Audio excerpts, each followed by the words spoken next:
बड़ा मज़े का सवाल है कि क्या रीज़न है बहुत सारे खुदाओं का हिंदुज़म के अंदर, और ये सारे एक दूसरे से अलग अलग क्यों हैं? भाई इसका जवाब दूँ 60 सेकंड्स में बड़ा मुश्किल है, लेकिन मैं कोशिश करता हूँ। देखो, कॉन्सेप्ट जो गॉड है ना हिंदुज़म में, वो इसलिए है क्योंकि माजी में बहुत सारे जो चालाक मक्कार किस्म के लोग थे, उन्होंने एक हिंदुज़म के नाम का मज़हब क्रिएट किया।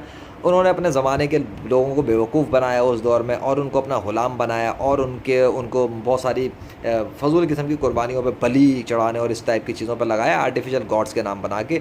फिर कानून ऐसे बनाए कि गरीबों को कंट्रोल किया जाए, उनको तारीकी में रखा जाए, धोखे में रखा जाए। ये सब काम उन्होंने किया, और बुतों की पूजा करनी शुरू की, और उन बुतों को खुदा कह दिया, और उन्होंने कायनात के खुदा के ख़िलाफ़ गद्दारी की। उनकी मौत के बाद चालाक लोगों, जब वो मर गए चालाक लोग, उनके फिर आबा अजदाद, उनकी नस्ल दर नस्ल ये चलता रहा, और आज तक 21वीं सदी में दिख रहा है कि हिंदुज़म के नाम पे मज़हब बना हुआ है, और वो लोग अकल इस्तेमाल नहीं करते कि अब नेचर ने भी गवाही दे दी अल्लाह की। बस ये है वजह।